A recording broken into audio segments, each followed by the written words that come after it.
शम्स तब्रेज़ी का मज़ार सदियों से लेकर अब तक लोगों को मिलाने और अमन से रहने के पैगाम का मस्कन रहा है।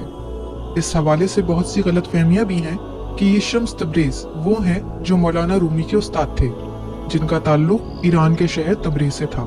सदियों से यही फर्ज कर लिया गया है, जबकि इनके मज़ार पर लगाए गए होर्डिंग्स पर भी यही लिखा हुआ है, लेकिन हकीकत इसके बरक्स है।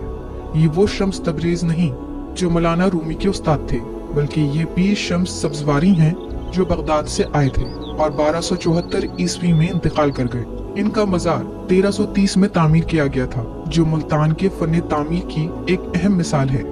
ये सूफी बुजुर्ग आज भी लोगों की रहनुमाई का जरिया है। मैं ये समझता हूँ कि सूफिया ही वो है जिन्होंने हकीकी जमहूरियत का पैगाम दिया था। अलहदा फैसले करना, अकेले फैसले करना, ये तो आमरीयत है, ये तो डिक्टेटरशिप है। और सूफिया में कभी भी ना डिक्टेटरशिप रही है, ना आमरीयत रही है। पीर शम्स ने बगदाद से मुल्तान तशरीफ लाकर यहाँ के लोगों की रूहानी रहनुमाई करना शुरू की और बैनुल मज़ाहिब मोहब्बत का जरिया बने। उनके मज़ार पर आज भी हजारों लोग किसी भी मसलक के फ़र्क के बगैर रोजाना आते हैं और अकीदत के फूल निछावर करते हैं। चंद घड़ियों के लिए सब कुछ भूल कर खुद को तलाश करने की कोशिश करते हैं और मन्नतें मांगते हैं।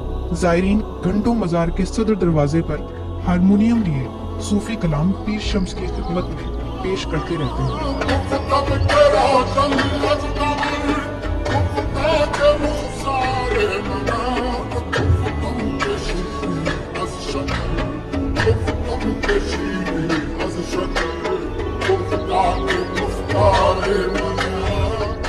मज़ार में दाखिल होने से पहले दरवाजे पर लोग अकीदत से दिए जलाते हैं, जलते दियों में सरसों का तेल डालते हैं और कुछ लोग जलते दियों से तेल लेकर जाते हैं, जो वो अपने लिए शिफा का बाइस समझते हैं। वहाँ एक शख्स हर वक्त मौजूद रहता है जो लोगों से तेल लेकर दियों में डालने में इनकी मदद करता है और दियों से तेल निकालकर एक कनस्तर में जमा करता जाता है, जहाँ से लोग सरसों के तेल को बतौर तबर्रुक लेकर जाते हैं।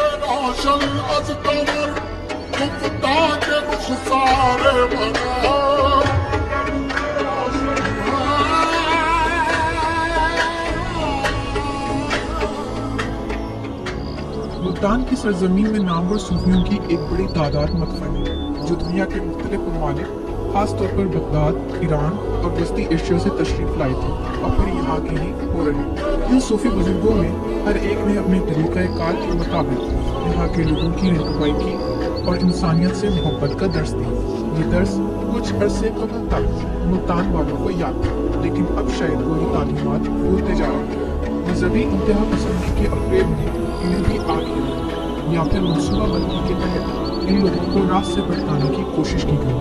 लेकिन अब भी अगर लोगों को अपनी राय रखने का हक दिया जाए और इन अजीम बुजुर्गों की तालीम आम करने में रुकावटें न डाली जाए, तो इंसानियत और मोहब्बत अब भी मौजूद है, क्योंकि सूफियों का ताल्लुक आम आदमी से होने की वजह से कभी नहीं टूटता।